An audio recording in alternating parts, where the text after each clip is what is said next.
So, forgiveness. Hmm. Our next guest will share that as a story of carrying a backpack around.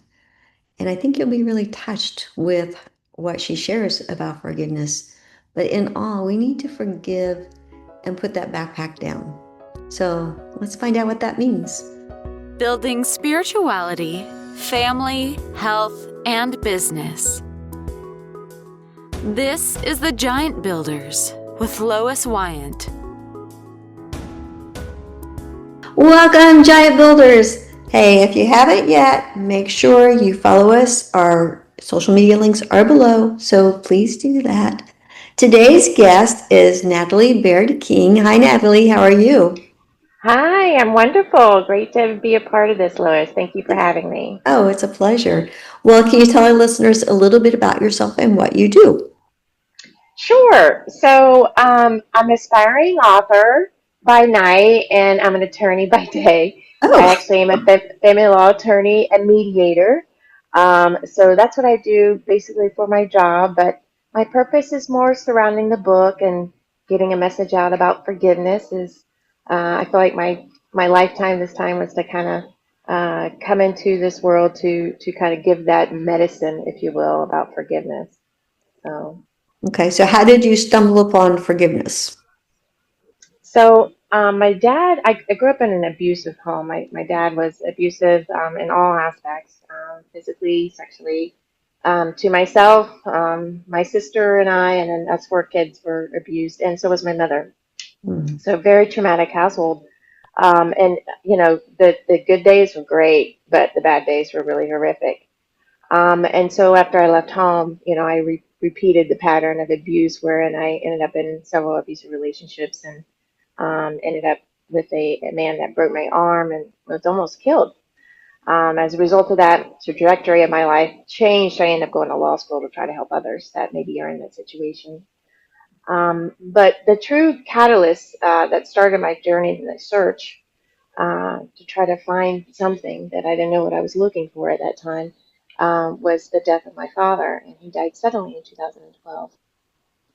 And I remember the day I was given a keynote speech to a local domestic violence shelter. They have a fundraiser, and I was getting ready to walk over to the venue. It was very close by to my downtown office, and I remember being really upset. I was going to out my dad in the abuse because my mother had ended up on our doorstep the weekend before, yet another abusive episode. So triggers happening, and I was like, okay, this is the time. I'm gonna take the stage. And I'm gonna out him. And so, uh, getting ready to walk over, my mom calls. She's in North Carolina with my sister after the abuse episode happened, and she couldn't get a hold of him. So my mom asked for my then husband at the time to go check on him, and nobody can reach him. And I walk over to the venue really pissed. I was like so upset, and like yet again, he's ruined another day. My husband can't be by my side to support me. So I'm at the venue. I'm hobnobbing with all the judges. There's a lot of family law people and a lot of lawyers and people throughout the community, judges, things like that. And getting ready to take the stage, getting mic'd up. And one of my friends comes over and is like, hey, there's an emergency phone call you need to take. And at that point, I knew something tragic had happened. And he passed away. And I never took the stage that day. But that was the very beginning of my journey. My thought on the way over to that venue was, I wish he'd just die.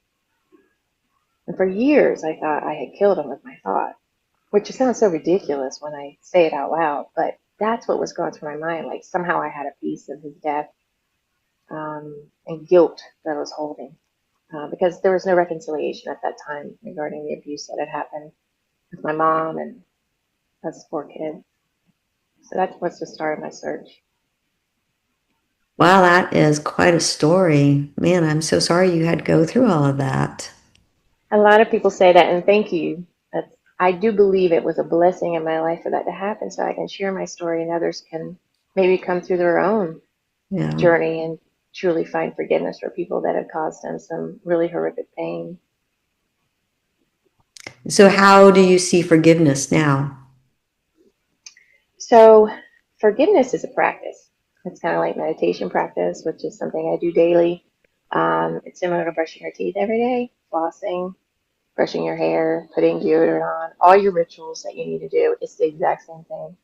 It's something that each day I wake up, and it's something within my heart that I look to, and I have to continue to practice. So when my husband doesn't wipe off the counters for the 100th time after I asked him to do it when he does the dishes, I have to, practice that forgiveness, right? um, so, it is a practice. I will tell you, it's one of those things that's similar to a layering of an onion. It's like I forgave my dad, but I can never forget what happened. Some of the myths that our culture tells us is like, uh, just forgive and forget. I can't tell you how many times people told me that about my dad, and I can tell you that's a true myth. For us truly to forgive, we have to remember. We have to actually remember what happened to us. Another myth that people say is like, well, if I forgive them, it's going to excuse the behavior. And what that truly is an absolute myth that culture tells us. But what I came to realize is that forgiveness is really about ourselves. It's about the key to our freedom. One of my favorite people in the world is my mental health therapist, and he's been my counselor for a very long time. His name's Scott Welch. And when I was writing my book, I'm like, hey, can you give me an endorsement, give me some feedback on like what you tell your clients about forgiveness? And he gives this great, great word picture. And he's like, hey, forgiveness is like this. This is how I see it. So it's like we carry around these backpacks in our life. And what we do is when somebody hurts us, right, there's a rock sitting in front of us. We take it and we put it in our backpack. And we carry around this big backpack full of these gigantic rocks of people that have harmed us. And we won't lay this backpack around down. We're walking around and we're like hunched over, our backs or disease is happening, our whole bodies are falling apart. And the reason why we won't lay it down is because when that person comes into our picture or within our thoughts or, within our lives, we can easily take a rock out of our backpack and catapult it at them and cause them pain. And so if we can lay down that backpack, that's when the freedom truly comes. And we can rid ourselves of all this burden that we're carrying around with the thought that maybe we can, return the favor of pain. And I love that word picture because I did that for a really, really, really long time. A really long time. Hmm. Yeah, that's a great picture. So you have an acronym for HOPE. What is that? Yes. So hope is basically the four-step process that I kind of backtracked to figure out how I truly found forgiveness from my father. And the first one is harken back. So H, we have to harken back. So what I mean by that is we have to recall that memory, and we don't have to relive it, but we have to recall it. And the memory that I remember the first time the memory of abuse that came to me was I was about 5 years old, and my dad came home from work. He was not in a good mood. We knew it. And my dad and my mom got into an argument, and I remember running to our bedroom. I grabbed my little sister, and we went into our closet and just shut the door. And we were there a very long time, and we heard the horrific screams of "Stop, Richard! Stop! Stop!" And he was spanking her with a belt. And I just remember as a little girl that I didn't know if we were next, and if he was going to kill her. It's a really terrifying moment. Mhm. But I had to harken back and I had to remember that moment. I didn't relive it. I just watched it. O is the second step. I had to open my heart. I had to feel the emotion that transpired during that time. So I had to sit and watch her, that little girl. Like, she was scared. She was trembling. She had a lot of thoughts going through her head. Um, that fear ended up turning anger over her life. And that anger really took over a lot of pieces in her life. And she used alcohol to try to cope with a lot of these emotions, with fear, with anger. And that alcohol took a lot of things from her life, like a marriage. She ended in divorce. And, a lot of things happened to her. But the second step is you got to open your heart and kind of feel those emotions, which is probably one of the hardest steps of the 4-step process. But once you do that, the third step becomes a little bit easier. P, you have to proclaim that forgiveness is for you. Just like I was explaining before, the biggest thing about forgiveness is when we can actually see that we hold the key in all aspects of people that cause us pain, that we can release the emotion associated with that pain just by understanding that it's for us. And E is experience the freedom. And I'll tell you a story surrounding that. So when my journey began, I went searching for anything and everything that was going to actually try to release this pain and try to reconcile what had happened to me. And I didn't get to, tell my dad goodbye, and then all these guilt thoughts and emotions surrounding that. And my friend I had gone out of touch with her, but we got back in touch, and I remember seeing her, and she had changed. And I was like, what's up with that? I always tell people, like, she had the peace that passes all understanding, because she was in a really hard place when we had seen each other prior to that. And she told me that she had been to this retreat center in Costa Rica, and it changed her life. And I was like, oh my God, do tell. So lo and behold, she tells me all about it, and I find out it's an ayahuasca retreat. And I'm like, oh no, there's no way I'm doing that. I didn't know what it was, but when I started Googling it, I'm like, well, I'm not into drugs. I mean, the most I'll touch is alcohol, but I'm not doing any of that. And so all this judgment, of course, came in. And well, I fell back into a depression and was on and off medication throughout my lifetime.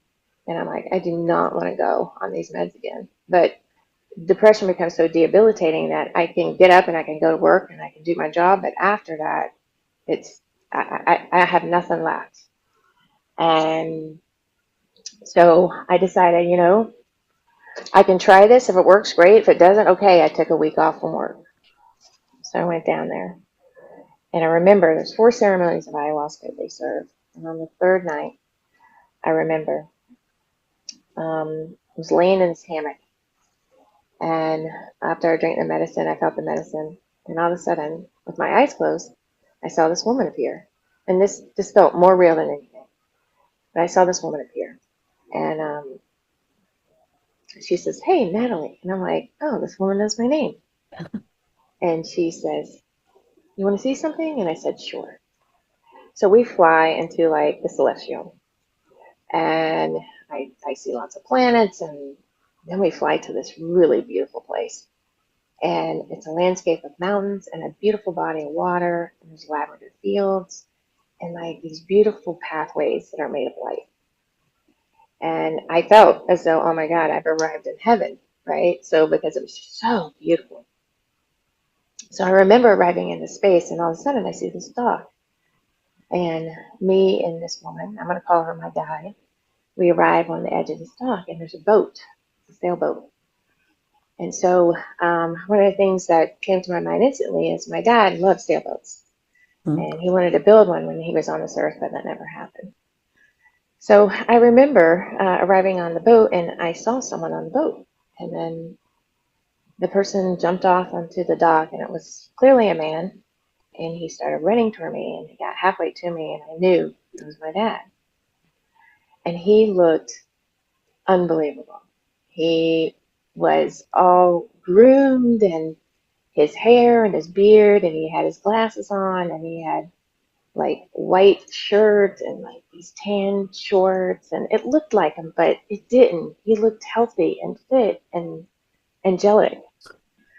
And so he arrives to me and he hugs me, and like we just embrace, and my whole body in the hammock that I can see from where I'm at, it bows up like with goosebumps, like almost like an electrical current went through. And it felt really good. It felt like, wow, because my dad never had really hugged me like that growing up or in this lifetime. And so he comes back after hugging me. He's like, Natalie, I'm so glad you're here. I'm so glad you're here. And he says, can you forgive me? I'm so, so sorry for what I did to you, your siblings, and your mom. And I said, oh my God, Dad, you're so forgiven. I already forgave you. And I said, "Can you forgive me for the thought I had that I wanted you to die that day?" And he said, "There's nothing to forgive. Anybody in your spot would have felt the same way." And in that moment, I knew I'd forgiven him. Like there was a release, an energetic release from my body. And I knew in that moment that I had forgiven my dad. And after I came out of the medicine, I remember I was like, wow, I'm permanently changed. And I didn't know what to do with the information. There was a lot of integration I had to do with it. But everything about my life changed there. And I knew I had a pursuit. How do I convey this to the world? Like it's actually possible. And so that's what led to my book, Forgiving Unforgivable. But when I tell you about experience that freedom, that's what it is. I'm no longer, there's no pain associated with the past anymore. I can talk about this and there's not a triggering emotion in my body. Actually, it's the opposite. There's this freedom that is enormous and liberating for me. And so that's the 4-step process that came up called hope. And each one of us can do it, so you don't have to do ayahuasca to do it. You can actually just do the 4 steps and you can get there. It's not easy. It's not an easy process. That's why it is a practice. Sometimes you have to do it over and over and over and over. But it's absolutely attainable. It's absolutely attainable. Such a beautiful story. Can you tell us a little bit more about your book? Yeah. So my book's on Amazon, so you could buy it. I did self-publish, Forgiving Unforgivable. So you can get it via Kindle or you can get it hard copy. And so you can also go to my website, forgivingunforgivable.com. I do have a lot of offerings that I have, such as coaching, different group um, seminars, things of that nature. I truly enjoy sharing about my journey, to this place of healing. And I love to hear from others as well. Um, if you do get my book, please give me a review. I always think that's great because it basically bolts up, it moves up my ratings for my book so that other people hopefully will find it if they're looking for forgiveness. Um, but forgivingunforgivable.com, and you can reach out to me and contact me through there. And you can get my book through Amazon. There's a link on my website as well. Great. Well, I think that there are probably many people out there with stories like yours that would be very touched by your book. And so, what I'm going to do is I'm going to buy a copy and give it away. So, Giant Builders, if you leave a comment below, you can be in the drawing to get a book, and maybe you give that book as a gift, or maybe it's a book gift to yourself. But it definitely would be a gift. So, That's awesome. Thank you, Lois. That's awesome. Well, I know the person that will receive it will be in need of it or have a family member or a friend that might need it. yeah. Well, any closing thoughts? No, I just appreciate the opportunity and your listeners for listening to my story. And um, if if any of your listeners are in a place where they're having that difficulty on trying to find that search, that path of healing, I always like to tell people to, if you can try to find a place in your heart and put all things away, just space in your heart where you can just remove the chatter of the day, the chatter in your mind. A lot of times there is just so much great knowledge and wisdom there. And I've learned that, especially in the last couple of years of my healing journey, that, this life can take us down and the events around us. I mean, Lois, you and I were talking about right before we, started the podcast about this gigantic storm just taking people's homes. And those things can just really uproot our life, you know. But in the end, our souls we're eternal. I feel like we don't die with this body, we are eternal. And I think the place within our heart is where we can find peace and wisdom and knowledge and understand kind of why we're here. And So so if I true. can send that message to anybody and to your listeners, I would just offer that for them. Great. All right. So I'm going to have Natalie's information below, so please reach out to her and work out the forgiveness. It's going to benefit you, especially a lot more than even the person that you're forgiving. So, well, Natalie, thank you so much for sharing your story. It was very, very touching. Thank you so much, Lois, for having me. It was truly an honor. All right. Well, Giant Builders, we'll see you next week. Thank you for listening. This has been The Giant Builders with Lois Wyant.